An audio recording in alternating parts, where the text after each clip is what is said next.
Minoro haki paranau tabuni. One day at a time, sweet Jesus, that's all I'm asking from you.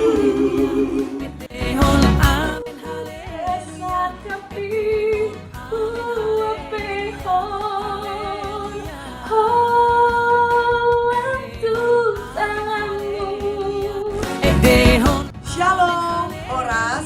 Saya Manda Hutagalung Golden Evangelis. Haleluya, haleluya.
Shalom, selamat pagi jemaat yang terkasih dalam nama Yesus Kristus.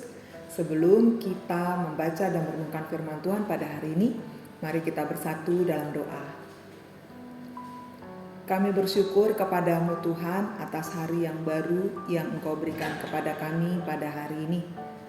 Sebelum kami memulai segala aktivitas kami hendak membaca dan merenungkan firman-Mu yang akan menjadi kekuatan kami, yang akan menjadi penerang kami dalam langkah di sepanjang hari ini. Pimpinlah kami Tuhan, dan biarlah Roh Kudus memberikan kami pengertian dan hikmat, supaya kami mengerti akan firman-Mu dan menerimanya dengan baik. Dalam nama Yesus kami memohon padamu. Amin. Jemaat terkasih di dalam nama Tuhan Yesus Kristus, firman Tuhan yang akan kita renungkan pada hari ini, yaitu pada hari Rabu, tanggal 23 Juni 2021, terambil dari Galatia 6 ayat 7. Galatia 6 ayat 7. Demikian bunyinya. Jangan sesat, Allah tidak membiarkan dirinya dipermainkan, karena apa yang ditabur orang, itu juga yang akan dituainya. Sekali lagi, jangan sesat, Allah tidak membiarkan dirinya dipermainkan, karena apa yang ditabur orang, itu juga yang akan dituainya. Demikian firman Tuhan. Manusia mungkin bisa sangat pintar dalam berbagai hal.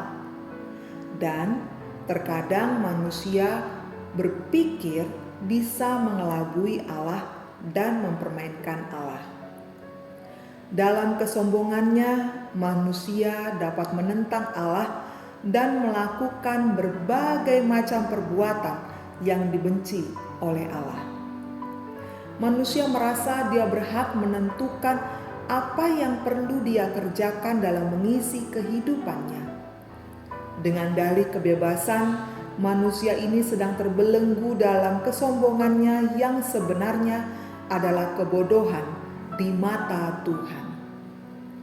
Dalam skenario yang lebih halus, ada manusia yang mencoba mempermainkan Allah dengan melakukan berbagai perbuatan yang dibenci oleh Allah. Lalu berpikir suatu saat nanti dia akan berhenti dan Allah akan dapat dibujuk dengan pertobatannya. Memang benar bahwa tidak ada dosa yang terlalu besar sehingga tidak dapat disucikan oleh darah Yesus. Tetapi Allah bukanlah Allah yang dapat dipermainkan dengan skenario kita yang berpikir untuk bersenang-senang terlebih dahulu dengan keberdosaan kita, lalu nanti kita dapat diampuni dengan pertobatan kita.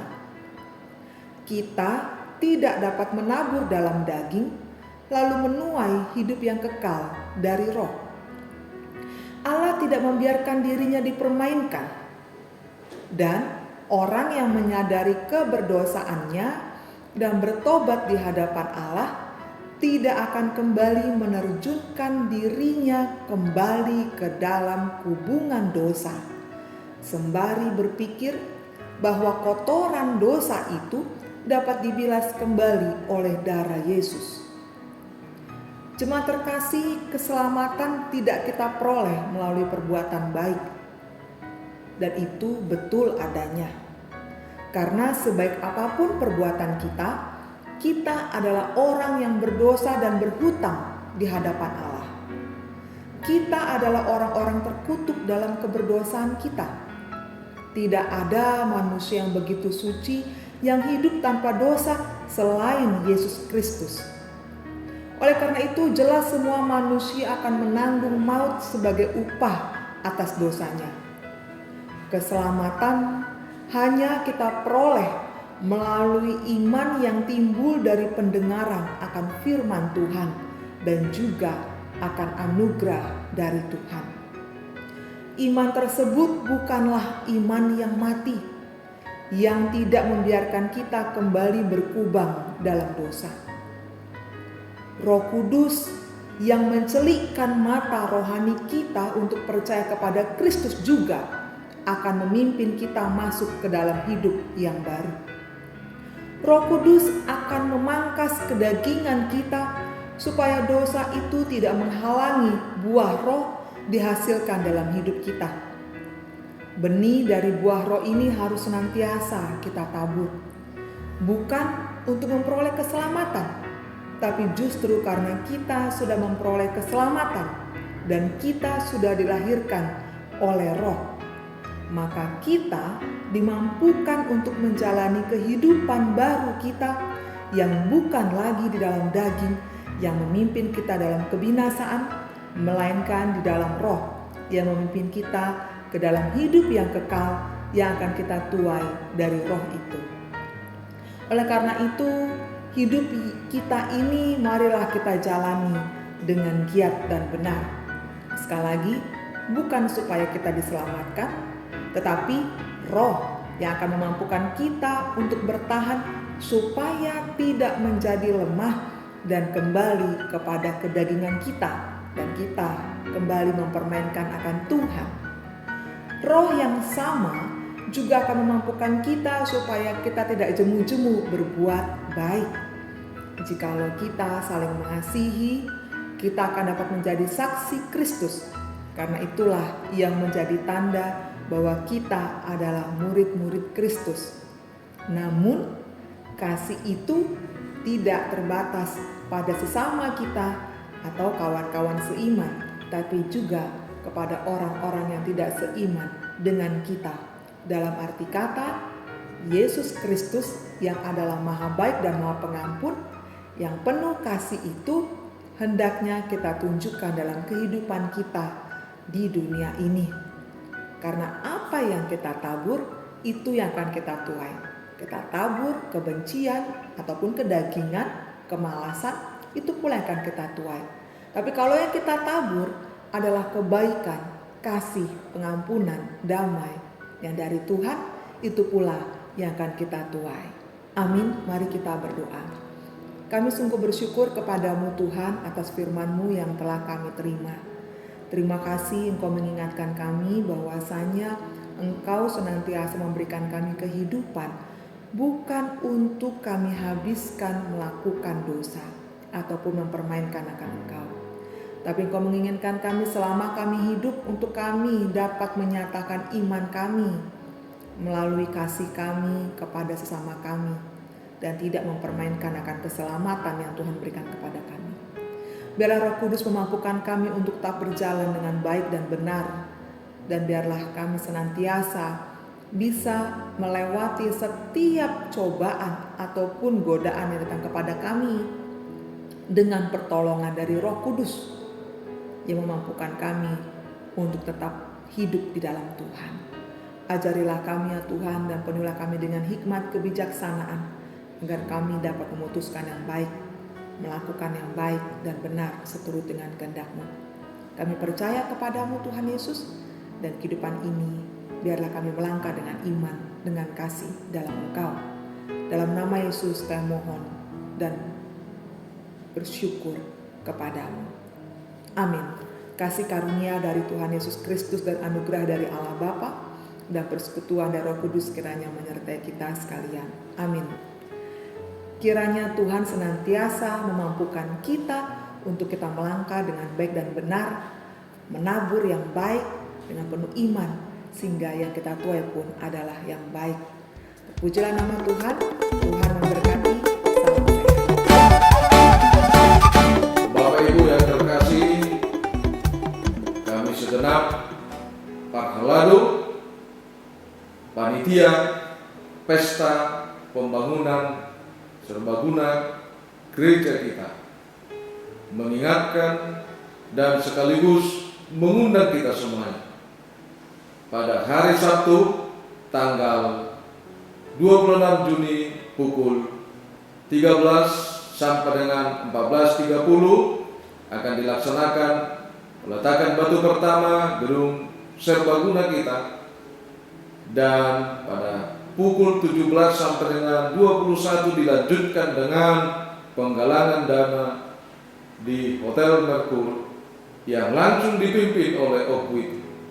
Sekaligus juga kami mengundang dan mengingatkan kita semua bahwa hari Minggu tanggal 27 Juni 2021 adalah pesta puncak ibadah dan pesta pembangunan gedung serbaguna KBP. Kami juga mengundang kita semua untuk datang beribadah dan berpartisipasi. Namun lebih dulu kami mengajak kita untuk mendoakan kegiatan tersebut supaya berjalan dengan sukses, penuh sukacita, dan penuh damai sejahtera. Ingat Bapak Ibu, saudara-saudara, hidup kita sudah diberkati Tuhan. Marilah kita bersyukur di dalam memberikan tanggung jawab kita sebagai anak-anak Tuhan. Sukseskan pesta pembangunan serbaguna HKBP Surabaya. Dari kita, untuk kita, dan kemuliaan Tuhan. Selamat menjalankan aktivitas hari ini. Horas, horas, horas.